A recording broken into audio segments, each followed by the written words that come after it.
karag, welcome back to my vlog. Isang magandang hapon sa inyong lahat mula dito sa Lasak City.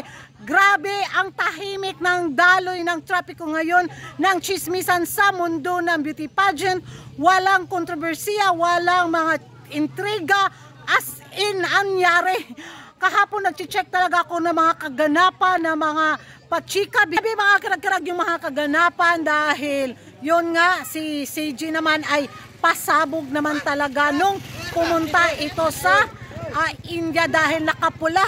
Isa yun sa napansin ng mga beauty pageant lover dahil base nga sa mga naglabasan ng mga hanash ng mga taga 5-6 community na babatuhin nila si CG ng kamatis doon, at yung ending si CG ang nagpasabog ng pulang outfit sa India. Kaya sabi nila na sana daw yung kamatis. Pero yung hanas naman ng mga taga 5-6 community, pumunta nga daw ng India si CJ but not welcome daw sa mga ibang beauty pageant lang. Yung reaction ko dyan mga karag-karag no, sa mga taga 5-6 community.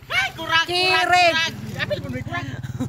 At ito na nga ang main na intriga ngayon na pinagchichismisan ng mga active na mga chismosa at mga chismosa sa social media, ang Miss International Queens Organization, na kung saan gigil na naman ang mga beauty pageant lovers na mga chismosa at mga chismosa sa social media dito nga sa Miss International Queens Organization, na kung saan masyado daw pabida-bida at masyado daw ambisyosa tungkol nga dito sa plano nila sa next year na Miss Grand International Queens 2026 na more na doon sa Araneta bitaw. So gusto siguro nilang punuin. So yung mga hanas na mga beauty pageant lovers, sana na lang daw hindi na lang magpa-pageant ng Miss International Queens Philippines kung lulutuin lang yung laban, dahil alam naman natin yung mga kaguluhan, yung mga kontrobersiya.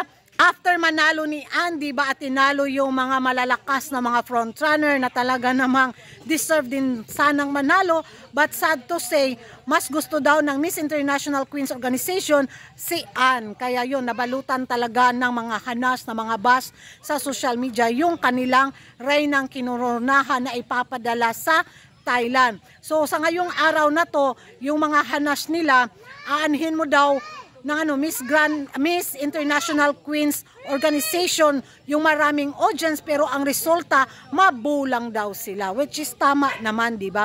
So dahil nga sa heartbroken sila sa pagkatalo ni, paano nga i-pronounce yung pangalan niya, yung magandang si Kirk basta na stress na naman yung dila ni Kuragan, at dahil nga sa kanyang last na interview na hindi na siya babalik sa beauty pageant stage.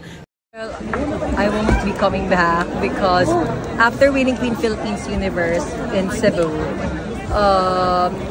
Mother Carrie told me to join Miss International Queen Philippines so that it could be my ticket in joining international pageant. And tonight I realized that maybe it's not for me, but I'm fulfilled already with my pageant journey. And what matters the most is that I was able to inspire, was able to give people that I was breaking barriers, and I'm happy, fulfilled na ako sa pageant journey ko, and I was just trying if I could win, but sadly fate didn't turn out to be on my favor, but it's okay. Well, so ito yung last yata niya, pero nagsalita naman siya na hindi yon isa sa mga rason kung bakit hindi na siya babalik sa entablado. So marami siyang main reason, dahil gusto niya mag-focus talaga kung ano yung gusto niya sa buhay. So yun mga karag-karag, kaya maraming mga fans talaga hindi patanggap sa pagkapanalo ni Ann, kaya todohan na sila ngayon sa Miss International Queens Organization. Ambisyosa. So sabi nila kung gusto nilang maraming audience ang manood next year, siguraduhin lang nila na wala nang lutuan na magaganap. Pero imposible naman yang mangyari, di ba? Dahil sa mundo ng beauty pageant ngayon, kung malakas yung impluwensya mo, kung malapit ka sa sandok ng organisasyon, posible talagang masungkit mo ang corona. Kahit sabihin natin nagsalita na yung mga judges sa Miss International Queens na kung saan deserve talaga niyan, pero hindi talaga nila maiiwasan yan na maraming fans ang humanas. Lalo pat makita nila yung yung performance ng mga kandidata, pero behind the scene hindi kasi natin alam kung ano talaga yung gusto ng organisasyon. Yan lang ay sa sariling opinion ko lang, mga karag-karag, sa sariling kuro-kuro ko lang panindigan. Ewan ko sa inyo kung ano yung magiging reaction ninyo dito nga sa hanas nila sa Miss International Queens organization. Deserve nga bang i-bash ng Miss International Queens organization after sa nangyaring koronasyon? Mag-ingay tayo sa comment section, at kung hindi ka pa nakapag-subscribe sa YouTube channel ko, don't forget to like and subscribe.